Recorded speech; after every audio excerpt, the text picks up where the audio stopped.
आपकी न्यूज 24 सच का सामना जोश के साथ। आस्था संस्था के द्वारा 23 फरवरी को कराया जाएगा 25 कन्याओं का सामूहिक विवाह। 24-25 फरवरी को होगा 28वें वार्षिक विशाल भंडारे का आयोजन। अलीगढ़ 23 फरवरी आस्था संस्था की एक प्रेस वार्ता का आयोजन रामघाट रोड स्थित एक रेस्टोरेंट में किया गया। इस अवसर पर पत्रकारों को संबोधित करते हुए आस्था के संस्थापक एक मुख्य संयोजक हिमांशु गर्ग ने बताया कि पिछले 5 वर्षों की भांति इस वर्ष भी माता पार्वती और भोलेनाथ के विवाह पर्व महाशिवरात्रि के उपलक्ष्य में संस्था ने 25 कन्याओं का सामूहिक विवाह 23 फरवरी रविवार दोपहर 12 बजे पराग डेयरी पर आयोजित किया है, जिसमें के प्रत्येक जोड़ी को संस्था के द्वारा दिए जाएंगे उपहार के साथ साथ मुख्यमंत्री सामूहिक विवाह योजना के माध्यम से 51,000 का लाभ भी दिया जाएगा। सामूहिक विवाह कार्यक्रम का शुभारंभ संस्था श्री सतीश गौतम एवं महापौर श्री प्रशांत सिद्धल एवं दीप प्रज्वलित करके करेंगे। कार्यक्रम के मुख्य अतिथि जिलाधिकारी श्री संजीव रंजन, मुख्य यजमान श्री अतुल अग्रवाल, SPPL कार्यक्रम अध्यक्ष श्री राजीव अग्रवाल, रेमंड आदि विशिष्ट अतिथि MLC श्री मानवेंद्र प्रताप सिंह, गुरुजी कौल, विधायक श्री अनिल परासर, शहर विधायक श्रीमती मुक्ता, संजीव राजा, मुख्य विकास अधिकारी श्री प्रखर कुमार सिंह एवं विशिष्ट अतिथि श्री मनोज कुमार वासनीय पराग रेस्टोरेंट होंगे।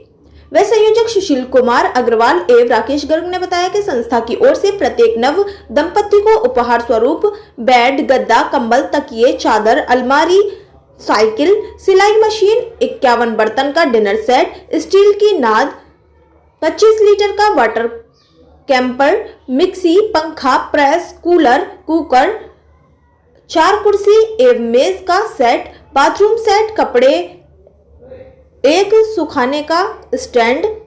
शू रैक, 5-5 जोड़े कपड़े,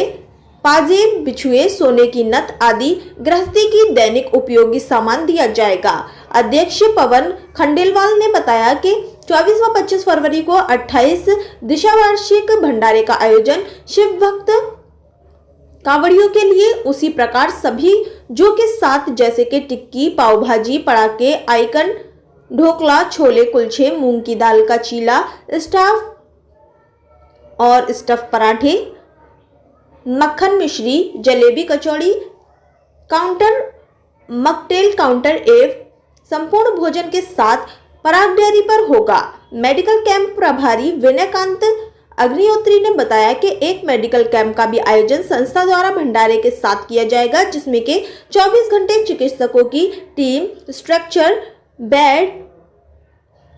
एम्बुलेंस के साथ सभी प्रकार की आवश्यक दवाएं उपलब्ध रहेंगी। कोषाध्यक्ष नितिन अग्रवाल ने बताया कि हर वर्ष की भांति इस वर्ष भी इलेक्ट्रो एक्यूप्रेशर, एक्यूपंक्चर थेरेपी के साथ शिव भक्त कांवड़ियों के दर्द निवारण की संपूर्ण व्यवस्था 5 और 6 मशीन एवं एक्सपर्ट्स के माध्यम से दिन रात उपलब्ध रहेगी।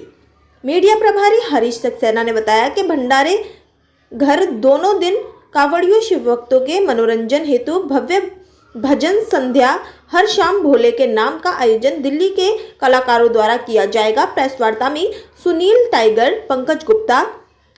एड महेश चंद्र गुप्ता, कैलाश चंद्र शर्मा, गगन अग्रवाल,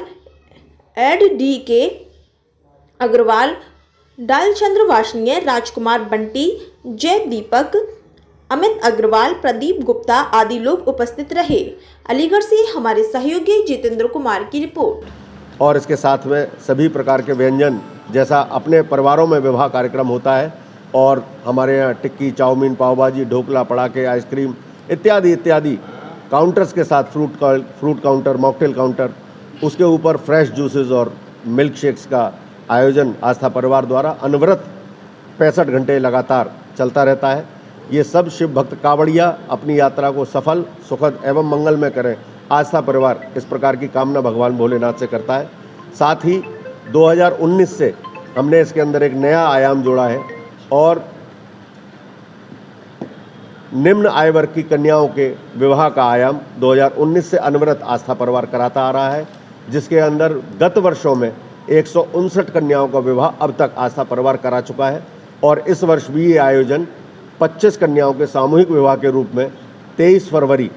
2025 को पराग डेयरी पर होने जा रहा है। दिन में 12 बजे से प्रारंभ ये कार्यक्रम उन सब की नव दाम्पत्य जीवन की सफल कामना भगवान भोलेनाथ से उनके विवाह पर्व पर हो रहा है। तो ये सफल उनकी होने की कामना आस्था परिवार करता है। और इसके साथ ही ये एकमात्र संस्था है जिसके माध्यम से जो विवाह होते हैं यहाँ पे, उनको समाज कल्याण विभाग उत्तर प्रदेश द्वारा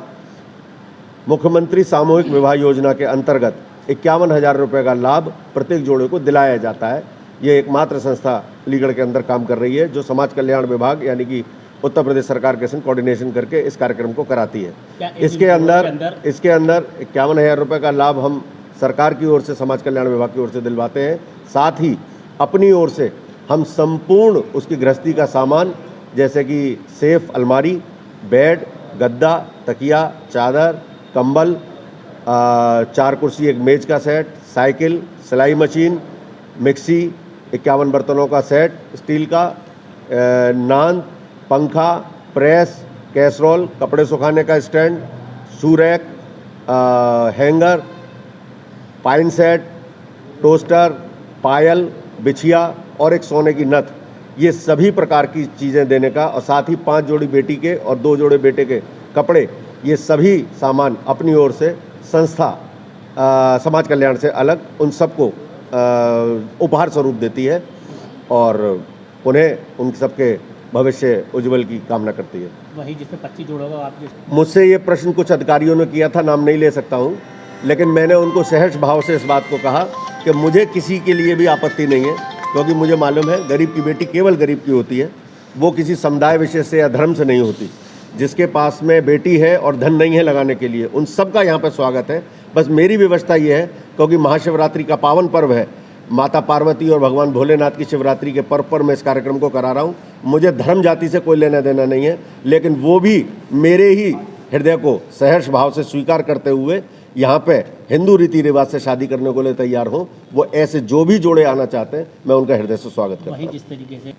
फ्लाईओवर का काम चल रहा है, निसंदेह इसके लिए प्रशासन को थोड़ा सा सजग रहने की आवश्यकता है, क्योंकि वहाँ पे सड़क टूटी हुई है, कुछ जगह लोहा हो सकता है। उस मार्ग को सुगम करना चाहिए अगले 2-3 दिन के लिए। ये मेरी प्रशासन से निश्चित रूप से मांग होगी और मैं मानता हूँ कि प्रशासन लगा होगा। और जहाँ अव्यवस्थाओं की बात है कि पुल बन रहा है, तो बड़े आयाम के लिए कुछ तकलीफ़ें होती हैं और वो सारे समाज को झेलनी पड़ती हैं। बस इसमें निवेदन इतना ही है प्रशासन से कि वो उस यात्रा को जितना सुगम बनाने के लिए अपनी ओर से प्रयास कर सकते हैं। पुल के कार्य को चाहे तो 2 दिन के लिए रोका जा सकता है। अगर उसके 2 दिन के लिए रोक करके अगर प्रशासन केवल उस पट्टी को दोनों तरफ की को कांवड़ियों के लिए और एक तरफ से वाहनों के लिए करता है, तो मैं समझता हूँ थोड़ा सा यात्रा सुगम हो जाएगी उनके लिए। भोले भक्तों के लिए क्या भक्तों के लिए बस मेरा एक ही नम्र निवेदन है कि किसी प्रकार का वो जो है नशा ना करें इस आयोजन में, इस यात्रा में। और डीजे की हाइट जो प्रशासन की ओर से निर्धारित है, कृपया उससे ऊपर का डीजे न रखें, जो हाई टेंशन लाइन से